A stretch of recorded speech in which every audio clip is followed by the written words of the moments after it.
Hi guys, good morning and welcome back to another video. I hope you guys are all doing great. Today's video is actually a part of a collaboration with a bunch of other mamas sharing with you what is in their morning basket, how they incorporate that into their homeschool, and honestly just doing the morning basket with a bunch of other mamas and their kiddos. Today's collaboration is actually hosted by Morgan from my little homeschool in the woods. I will have her channel linked down below. Be sure to go check it out. I love Morgan. I love watching her videos, and I also love following her on Instagram and seeing her and her sweet littles. I'll have both of her Instagram and YouTube linked down below, as well as the playlist, as I mentioned before. Yeah, today's video I'm going to be sharing with you specifically what is in our October morning basket. And these are all things, as a disclaimer, are not things that we do every single morning. These are all things that we rotate throughout the month, so they're not necessarily books that we might complete for the whole month, although a lot of the books are smaller, so we probably will complete them. But yeah, so the morning basket is used for our family, kind of the first thing we do in the morning. It kind of gets our minds wrapped around the fact that, okay, it's school time. Our family's rhythm is typically we go from breakfast and we flow that straight into school. And then the first things that we normally do when we start school are the morning basket activities. It could honestly be a read aloud, it could be a poem, it could be a game, just something that brings us together and wraps our minds around, like I said, that it's time to start the school day. But yeah, let's go ahead and get into it.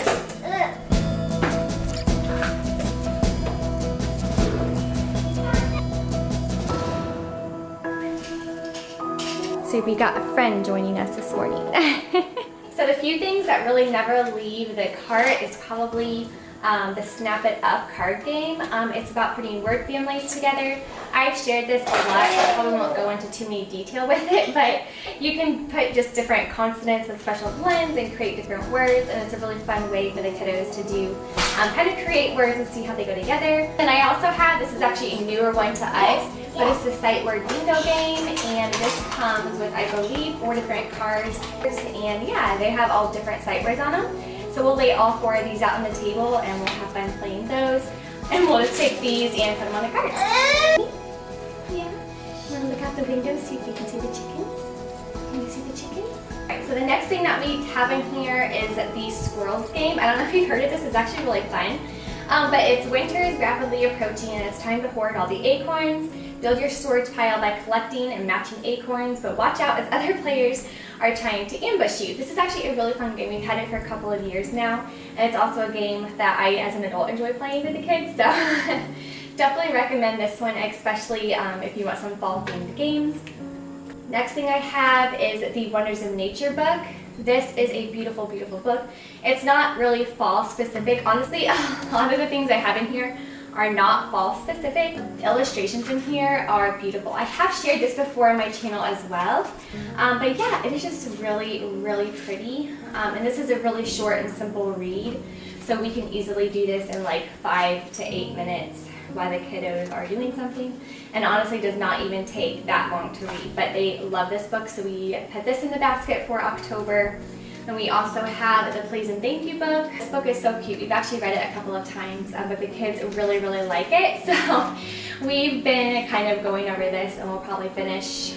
They're probably honestly going to have it memorized by the end of the month, but they love this book. So we have that, and then another one that we have in here for October is A Hive of Busy Bees. There's actually volumes 1 and 2, the full version. This one is just a really thin book, but it's character building stories, and they are beautiful. And they're very quick reads, very, very quick reads. But you go over obedience, you go over honesty, and just all these beautiful, like, be honest. But you go all over these short stories, and they're so sweet. Talking about telling the truth, be truthful. But yeah, so they're all really, really sweet stories. Be kind. Of course, it's Hive of Busy Bees, so they're all be. So be kind, be honest, be truthful, be caring, be kind, things like that. So this is a great, great, like there's be gentle. And this is actually a newer read for us. We do have the full-size version of A Hive of Busy Bees, but this is great if your kiddos only have that 10-minute or so attention span. So this is a great, great read, especially if you're looking for good character building books. Next thing I have in here is actually honestly just a picture book. I have this in here specifically for my preschooler. So while I am working on my kindergartner's reading lessons and things like that, this is a phenomenal book for your little ones just to look through if they like nature-related things. So this is an ABC book. Photography in here, as you can tell, is beautiful. And you can just go through the entire alphabet and the pictures are beautiful.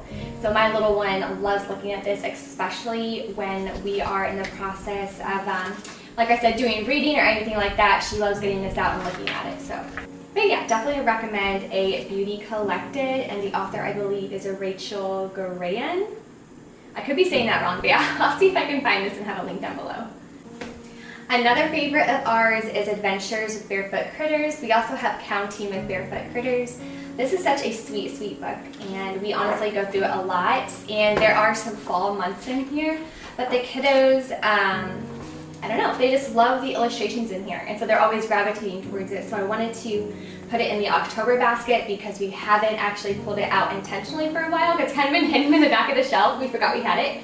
So yeah, but I love this. It's for anyone who went out and explored while everyone else was bored. So I love that, and it goes through all of the months. So we have January, we clean the attic and try on clothes. It's beautifully illustrated, and this is a great, just an adorable, great book to have on your bookshelf.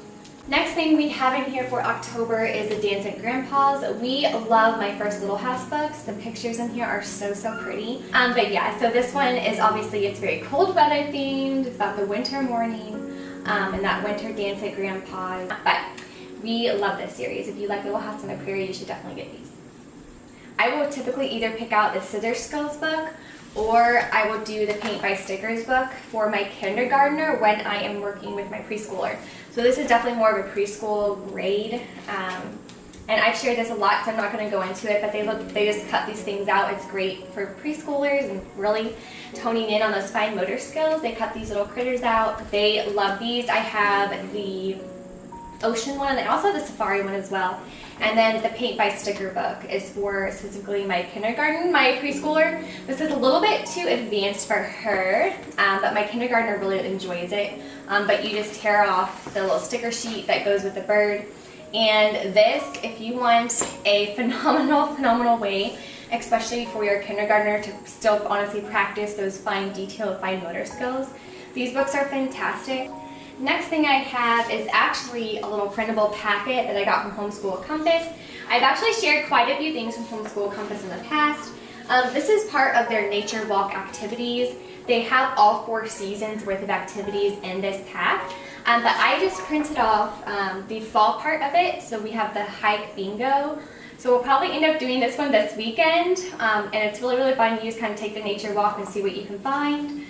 We'll honestly probably keep it on our fridge too, and as we find more things, we'll just cross them out. So not necessarily just do the bingo, but honestly as like a little treasure hunt as well. See how many things we can find. We actually already started doing this, the little nature walk pictures. You can print however many off of these you need for your kiddos.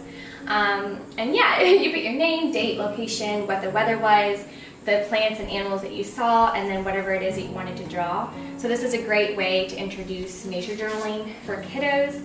And then another part of the pack is the symmetry drawings. I love this because the kiddos can complete the drawing and try to make it match and introduce symmetry to such a young age. And then there's a spider web one, and then there is a butterfly one, which my little preschooler is going to love. And then we have using my 5 senses in nature, what do you see? And then with that we have what do you touch, so what do you taste, and things like that. What do you hear, what do you smell, etc. And then there's a fun trail mix recipe in here. And then another page of the My Nature Walk that I got for my preschooler. But yeah, a really fun pack that will definitely probably complete, if not right away, at least the first week of October. A couple fall themed books that I have is Secrets of the Apple Tree from Usborne. This is one of the Shine a Light books. I don't know if you're familiar with them, but you can take a flashlight and shine it behind each page, and it will kind of show you what is on it. And then it goes into kind of like a little fun glossary of little critters and stuff that you might find in an apple tree. A long-time favorite of ours has been The Bear Snores On. This is a really fun book. But yeah, definitely recommend this, especially if your kiddos are interested in learning more about hibernation.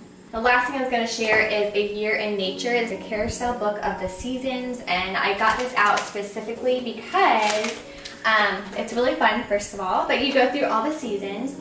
And let's go to the fall section. So here's the fall section. As you can tell, it's like a 3D type thing, but this is a really great way because it even shows like what's underground in the fall, what's happening to the trees. Look in the woods, you can see all the 3D images of the animals that are kind of out and about in the fall, preparing for the winter, that you can tie, and it becomes like this little carousel thing. So this book is really cool. I love it. The last thing I did want to mention, oh my goodness, I forgot to mention this, are these little crocheted acorns. These are like the cutest thing. My sister-in-law made a bunch of these for the kiddos, and they are the cutest things. They play with these all the time. They will actually go outside and hide these, pretend like they themselves are the squirrels, and see who can find the most. So they love these. But yeah, I'm gonna go ahead and grab the little ones and then sit down and introduce what we'll be doing with them this month. I know it won't always be